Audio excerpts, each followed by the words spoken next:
Hey folks, I bought a new sled here at the beginning of the season because the old Skidoo was getting kind of old. It's a Polaris, uh, and as you can see, it didn't last very long.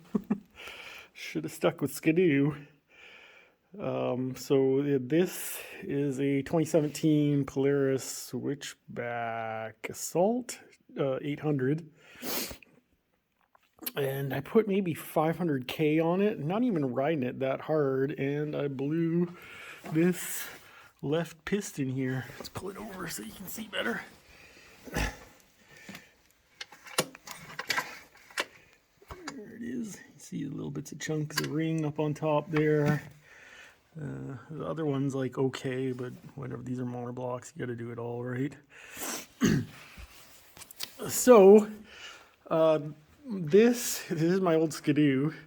It's got like 10,000 miles on it, and it's smoking and stuff. It needs a rebuild, but it still works after 10,000 miles, as far as I know, on the original top end too.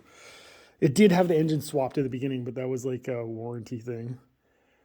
So that engine has definitely 10,000 miles on it. And this one only has like 8 or 9,000. I don't know the exact mileage, and I can't tell anymore because all the electronics are unplugged. But the reason I got it also is because we get pretty deep snow up here. So I was looking at the Skidoo backcountry and free rides, but I think the free ride was a little too mountain for me, and the backcountry was this one has like a wider skis. So I heard the backcountry is kind of narrow and tippier. So this is like a crossover, right? And it's got a 144 track. It's kind of hard to see here. Oh, there you go, 144 with 2-inch paddles on it, and it's a switchback, so it's hard to see, but the back like foot or so angles up, so it handles like a trail sled on the trails, and then when you get in the deep snow, that extra foot digs in. So it was pretty cool while it was still running in the deep snow. Like we get out on the lakes up here, and it worked pretty good on the trails too. It's a lot comfier. It has a lot more bells and whistles than the Skidoo. It's got like this storage thing here. There's another one there's the front there. Here under all this stuff is the front end. Kind of cool. This whole thing comes off in one piece. It's pretty easy to take off. It's got GPS, but it's got a blown piston. And I looked it up in the Royal catalog, and apparently this is an issue with 2008 to 2016 Polarises, and they make a shim kit to shim up the base of this cylinder here to hopefully rectify this problem.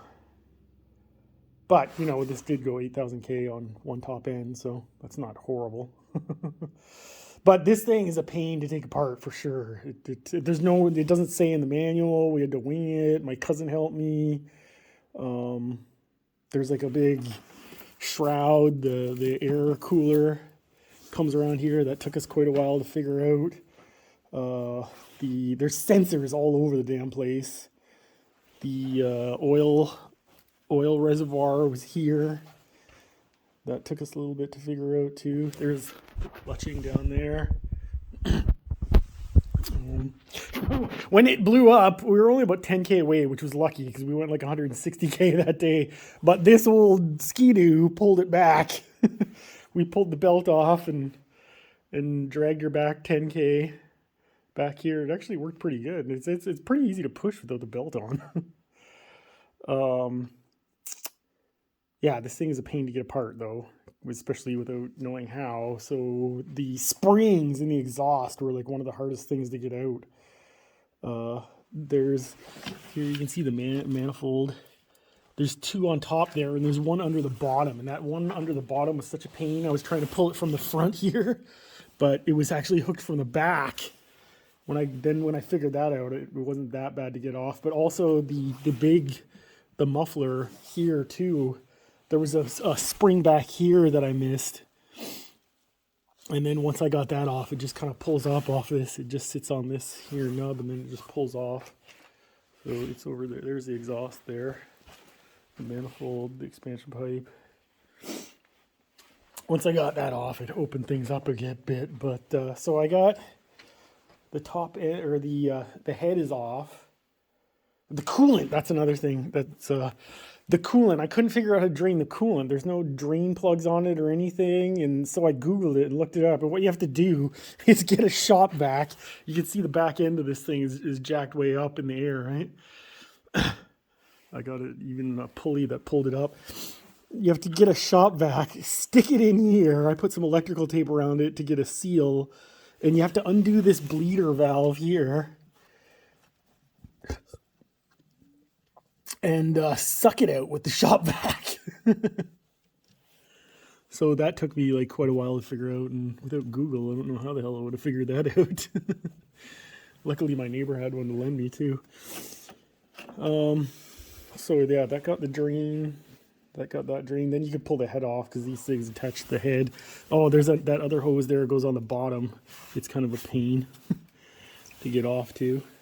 And the head is over here. Oh, and I should show you that too, because there's where the coolant went on there. Here's the head, the plugs. Out on the lake, we tried to, yeah, you can see the dinging in the dome there, pitting. I don't know what I'm going to do with that. My cousin says it's still usable, but like that's like a nasty chunk there. There's like chunks there. Kind of nasty. Maybe I will have to buy a new one. I don't know. I could take it to my engine guy and see what he thinks. I already have the cylinder on order from CV Tech. I think it's like $600 Canadian. To have it recoated, plus the $200 deposit on the core, which you get back when you send back the core. Pistons, the whole like piston kit with that new shim from Royal, that's like $600. So hopefully for like $1,200 I can get this done. Canadian, that is. But yeah, next time I think this will be my last Polaris. I'm going to stick with Ski-Doo. Canadian made too. Yeah, I guess that's it for sleds now. I got a bunch of other stuff to show you, but we'll do that in different videos. So here we go. Got the jug. Oh, the jug's off. There's the piston. So that one there is the one. I think that was still good. I haven't even looked at this yet. Yeah, the rings still move.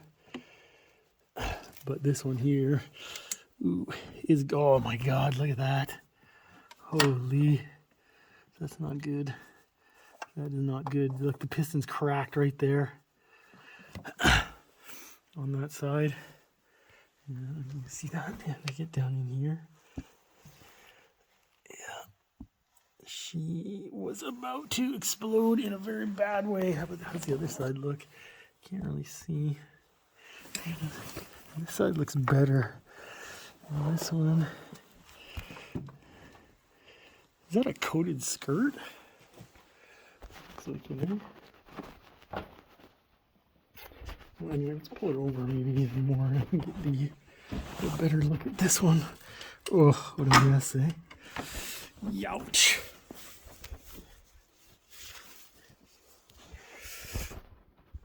I got a little light here. It doesn't really make a difference, but yeah, look at that, cracked. Oh, is there anything down in there? How does that look? Looks pretty clean down in there, see?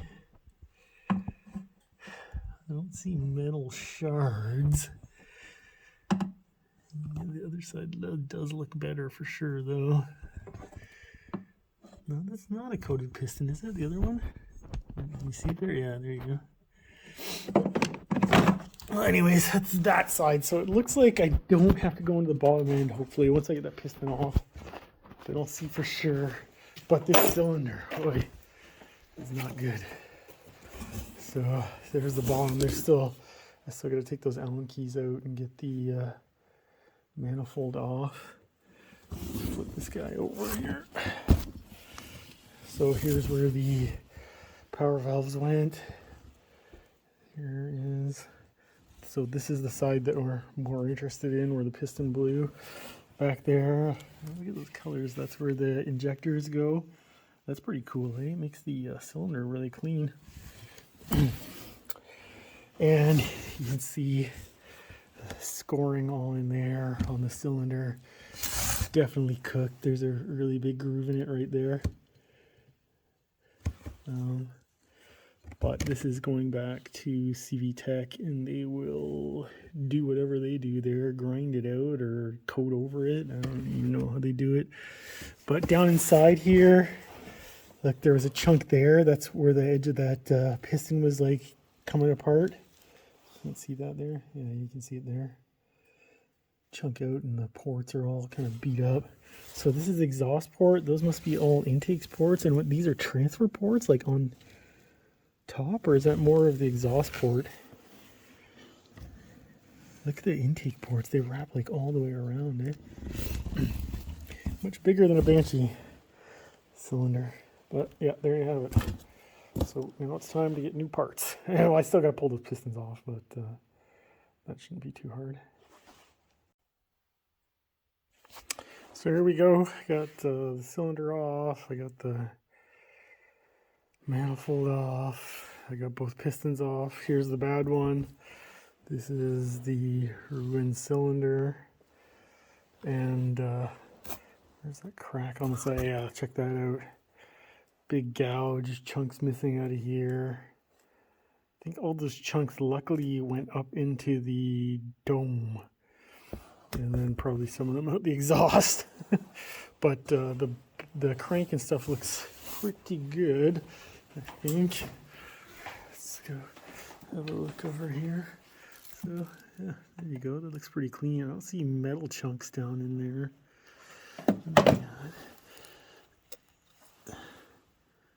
Yeah, it's just oil and coolant, it looks like. And there's those injectors with the green on them. There's like a little seal that goes on too. That's missing, but yeah, that's pretty cool. So get some new jugs, get some new pistons, throw it back together, and hopefully we're good to go.